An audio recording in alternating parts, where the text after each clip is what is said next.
não parar, não precipitar e não retroceder. Então dizer para esse cara, sabe quando nós vamos parar? Nunca. Nunca na sua porca vida. Né?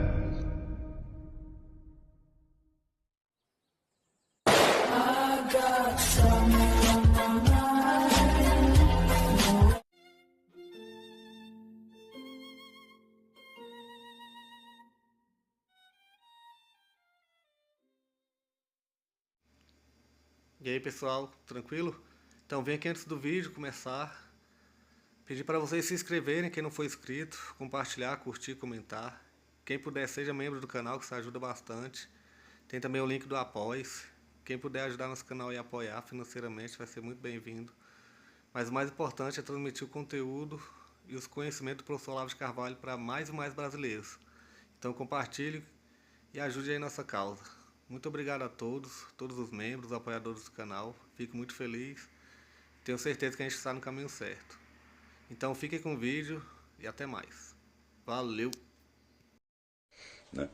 Se você examinar tudo que eu falei, escrevi, ensinei ao longo desses 30 anos, vocês vão ver que essa unidade é de natureza, por um lado, realmente metafísica, e por outro lado, gnoseológica e ética. O que tem me interessado, sobretudo, é qual é a condição para que a consciência humana individual possa alcançar a verdade e desfrutar do dom do conhecimento objetivo, que é o dom humano por excelência, conforme demonstrou o Xavier Zubiri. Né? Aliás, é outro ponto que o Fritz Wafron também insiste. Quer dizer, o próprio da inteligência humana é a objetividade. Se você desiste disso, você está abaixo da condição humana.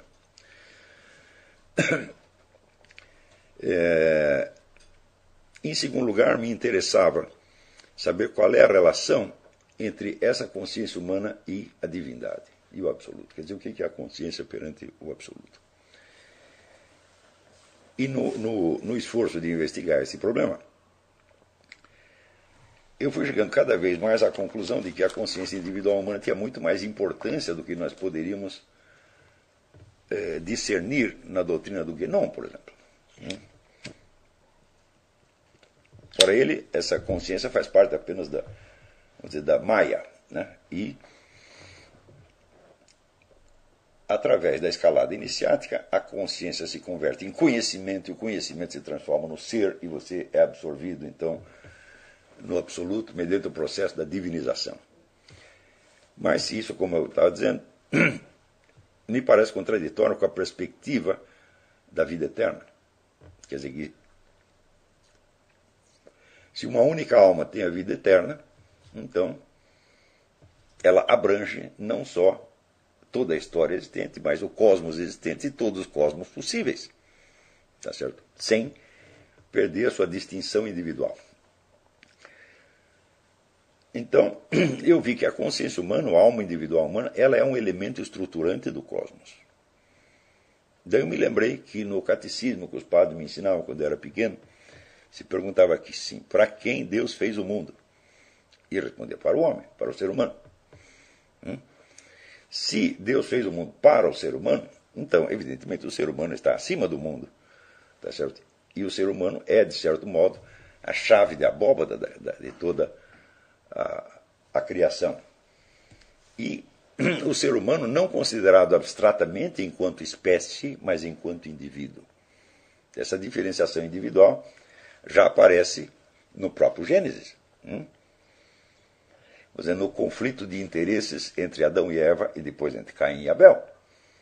Portanto, não se trata, vamos dizer, do homem considerado abstratamente como espécie, tá certo?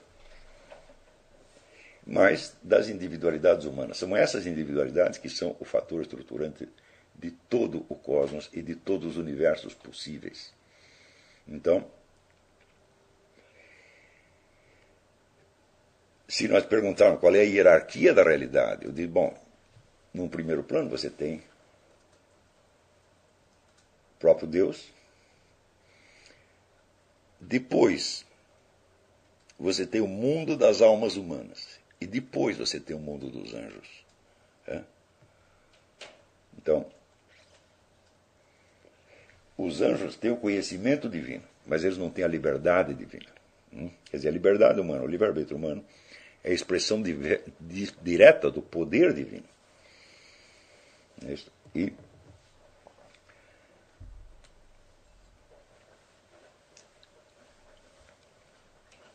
isso quer dizer que o universo inteiro das almas imortais é algo que abrange o cosmos. E, sob certos aspectos, se sobrepõe aos próprios anjos. Então, eu falo, bom, então eu não vejo motivo para nós desprezarmos o ser humano, o estado humano, como se fosse apenas um estado desprezível entre muitos outros. Quer dizer que, na perspectiva guinoniana, o estado humano é apenas de uma fileira ilimitada de estados pelos quais o ser vai passar, na medida em que, transcendendo a sua individualidade, ele vai se divinizando. Eu digo, mas, espera aí, mas para que isso aí? Se a alma humana já tem esse estatuto superior ao próprio cosmos e a todos os cosmos possíveis, não é isso? Para onde poderíamos subir depois do estado humano? E qual é o estado das almas na eternidade, se não o estado humano? Não é um outro estado. Então, esta foi a minha preocupação central. Desta preocupação central surgem outras periféricas, inclusive as preocupações de ordem política, histórico-social, etc, etc, etc. Essas preocupações surgem de uma pergunta que eu fiz a mim mesmo muitos anos atrás, que é o seguinte: se, por um lado, todas essas organizações espirituais e seitas iniciáticas, etc., etc., colocam a consciência humana tão baixo na escala, e, por outro lado, os materialistas, behavioristas, etc., etc., dizem que a alma humana nem mesmo existe, que ela é apenas uma impressão que nós tiramos, uma impressão ilusória, tá certo? Nascida de mecanismos físico-químicos. Então, a alma humana é praticamente um nada no entender de toda esta gente. E a consciência humana também é um nada. Por outro lado, você vê que o século XX desenvolveu toda a sorte de mecanismos destinados a controlar, né, e neutralizar a consciência humana. Eu digo, mas se a coisa é um nada, para que tanto trabalho para policiá-la, para mandar nela, para oprimi-la? Tá certo? Por que tem tanta gente querendo rebaixar a consciência humana? Esta foi, vamos dizer, a verdadeira origem de todas as perguntas políticas que eu fiz. Tá certo? É claro que eu tive uma fase inicial onde eu fui militante esquerdista, e naquela época eu li muito Karl Marx e Lenin, essa coisa toda, né? Mas, naquela época, eu me limitava a aprender essa coisa. Eu não creio que eu tivesse nenhuma pergunta pessoal a responder. A pergunta surge depois, e surge precisamente deste problema. Por que tanto esforço para dominar e esmagar uma coisa que, teoricamente, já é um nada? Então, também levei em consideração o seguinte, que, vamos dizer, a sacralidade da consciência humana, ela é uma instituição de ordem divina. Foi o próprio Deus que quis assim. Porque isto reflete, vamos dizer, a nossa liberdade, e a liberdade não advém, por assim dizer, da razão divina, mas do poder divino. Se nós dissermos, olha, Deus Pai representa o poder divino, Deus Filho, a razão divina, o Logos divino, a inteligência divina, e Deus Espírito Santo, o amor divino. Então,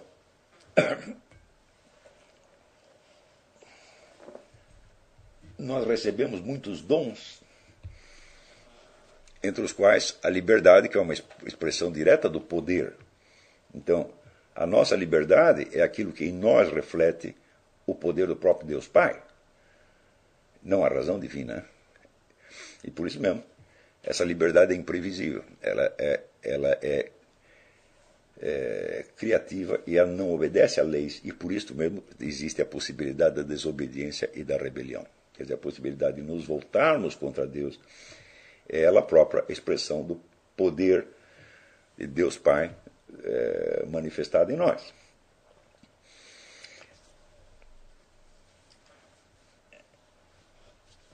Então, essa liberdade humana, que primeiro compreendida como liberdade metafísica, era absolutamente fatal que, ao longo dos tempos, com, vamos dizer, a evolução histórica do cristianismo, com tudo que veio acontecendo, que a ideia mesmo da liberdade metafísica humana se traduzisse na forma da liberdade política, que é a liberdade de consciência. Então, qual foi a primeira vez na história humana onde este princípio da liberdade política se manifestou em leis e instituições com base num princípio bíblico? Foi na Constituição Americana. Então, quer dizer, uma sociedade fundada na inteiramente fundada na liberdade de consciência individual poderia ter surgido de uma concepção anarquista, de uma concepção materialista, de uma concepção relativista, mas não apareceu. Apareceu com base no princípio bíblico.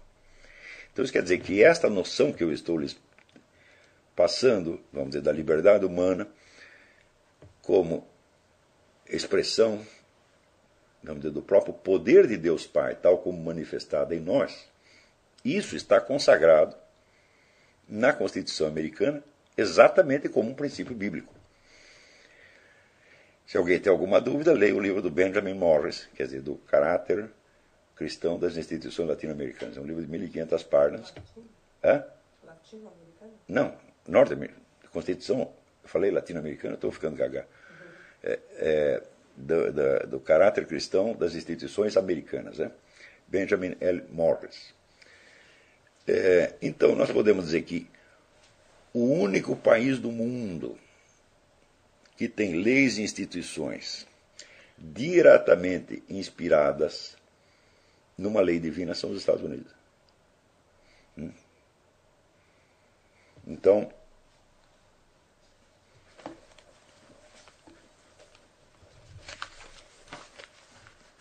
esse é um ponto muitíssimo importante.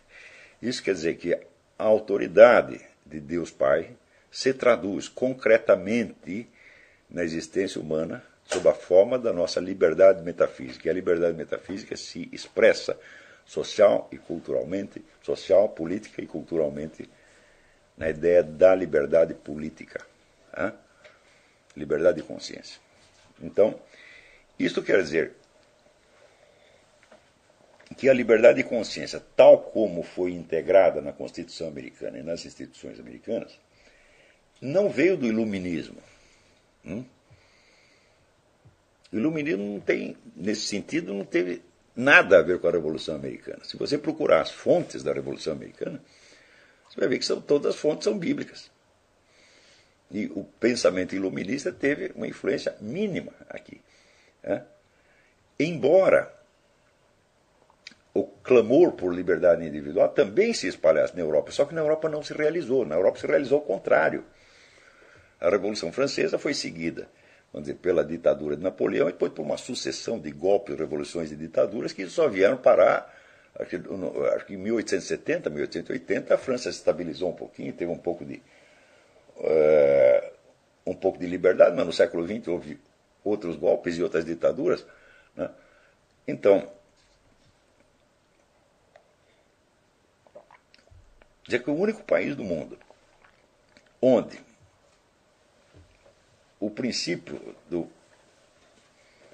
da liberdade divina se manifesta como expressão, como liberdade política humana é os Estados Unidos. E isso é evidentemente uma instituição bíblica. Isso quer dizer que, em parte alguma do mundo, se conseguiu fazer a mesma coisa. E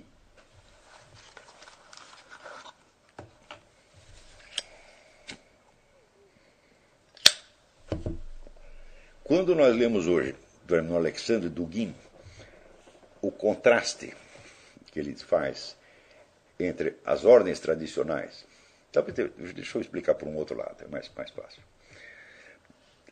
O Dugin segue toda a escola da geopolítica, Mackinder, Haushofer e outros tantos. E, segundo esses autores, existe um conflito perene no mundo entre o que chamam as potências terrestres e as potências marítimas. As potências terrestres como a própria Rússia ou a China, são todas de ordem tradicional, autoritária, centralizadora, né, e voltadas, segundo ele, para objetivos supraindividuais. Ao passo que as potências marítimas são potências eminentemente comerciantes, né, que atuam principalmente através do poder marítimo, evidentemente, interferindo em vários lugares, e levando ali uma filosofia de liberdade individual baseada inteiramente no iluminismo e, portanto, no materialismo. Ora, eu até acho que eu vou ler um pedaço para vocês. Deixa eu ver onde eu deixei esse negócio.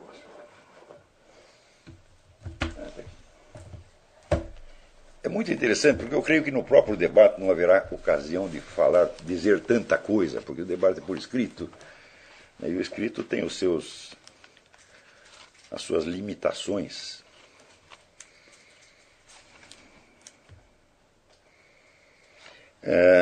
Está aqui o livro do Dugin, A Grande Guerra dos Continentes. A substância da doutrina geopolítica pode ser resumida pelos princípios seguintes. Na história planetária estão em presença duas abordagens opostas e em competição permanente para abranger o espaço planetário. A abordagem terrestre e a abordagem marítima. Segundo a abordagem à qual aderem os diversos estados, povos ou nações, ou segundo a sua consciência histórica, sua política exterior ou interior, sua psicologia, sua visão do mundo, formam-se segundo regras completamente determinadas. À vista desses traços, é possível falar de uma visão do mundo terrestre, continental, ou mesmo a visão da estepe. A estepe é a paisagem russa por excelência. E de uma visão do mundo marítima, insular, oceânica ou aquática. Notaremos que os primeiros traços de uma abordagem similar podem se encontrar nos trabalhos dos eslavófilos russos, como Komiakov e Kirevsky. Na história antiga, as potências marítimas, que se tornaram símbolos históricos da civilização marítima no seu conjunto, foram a Fenícia e Cartago. O império terrestre que se opunha a Cartago era Roma. As guerras púnicas formam a imagem mais pura da oposição entre a civilização marítima e a civilização terrestre. Na época moderna e na história recente, o polo insular e marítimo tornou-se a Inglaterra, senhora dos mares, e mais tarde a ilha-continente gigante, a América. A Inglaterra, exatamente como a antiga Fenícia, utilizou em primeiro lugar como instrumento fundamental de dominação o comércio marítimo e a colonização das regiões costeiras. O tipo geopolítico fenício-anglo-saxão engendrou um modelo particular de civilização de mercado, capitalista mercantil, fundada antes de tudo nos interesses econômicos e materiais e sobre os princípios do liberalismo econômico. Em consequência, a despeito de todas as variações históricas possíveis, o tipo geral da civilização marítima está sempre ligado ao primado do econômico sobre o político. Do mesmo modo que, face ao modelo fenício, Roma representava um exemplo de estrutura autoritária guerreira, fundada numa dominação administrativa e numa religião civil, sobre o primado do político sobre o econômico. Roma é o exemplo de um tipo de colonização puramente continental, não marítima, mas terrestre, com a penetração profunda no continente e a assimilação dos povos submetidos, romanizados, invariavelmente após a conquista.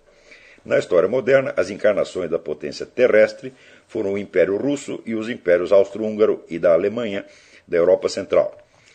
Na Rússia, Alemanha e Áustria-Hungria a Rússia, a Alemanha e a Áustria-Hungria são o símbolo essencial da terra geopolítica na história moderna.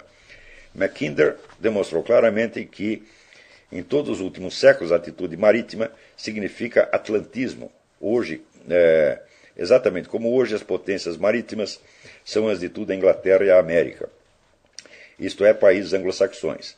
Em face ao atlantismo, que personifica o primado do individualismo, do liberalismo econômico e da democracia de tipo protestante, opõe-se o eurasismo, que pressupõe necessariamente o autoritarismo, a hierarquia e o estabelecimento de princípios nacionais, etáticos, comunitários, acima das preocupações simplesmente humanas, individualistas e econômicas. A atitude eurasiana claramente expressa é típica, antes de tudo, da Rússia e da Alemanha, as duas mais fortes potências continentais, cujas preocupações geopolíticas, econômicas e, o mais importante, a visão do mundo, são completamente opostas às da Inglaterra e dos Estados Unidos.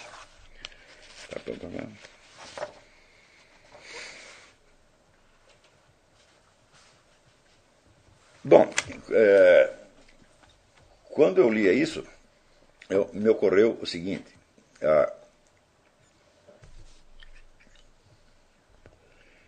se você fizer um mapa das zonas de influência soviéticas no mundo, vocês vão ver que elas se espalham pela Ásia, África, América Latina e América do Norte. Então, como é que nós podemos falar de uma potência terrestre?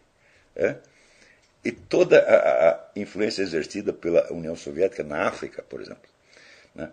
Fomentando revoluções, derrubando governos, instituindo regimes, etc, etc. Como é que é isso? Né? Quer dizer, será que eles chegaram na África a pé?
Chegamos a mais um final de uma aula, de um vídeo.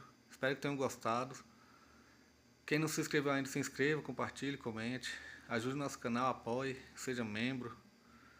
E ajude o nosso canal a chegar a cada dia a mais brasileiros que precisam muito do conhecimento do professor Olavo de Carvalho. Então é isso aí, fique com Deus, até o próximo. Valeu! Então é isso aí, pessoal. Que é o nosso canal. Que são alguns livros que eu já li. A maioria foi doação, mas alguns eu adquiri, professor Olavo de Carvalho. Alguns livros se perderam aí que eu emprestei. Professor Alexandre Costa. A Bíblia Sagrada. 10 lições sobre Karl Marx. Indico a não ler esse livro, que é muito ruim mesmo. Alguns pensadores aqui que realmente, como o professor Olavo de Carvalho disse, não são pensadores. Valeu, tamo junto aí. Apoie nosso canal, seja membro.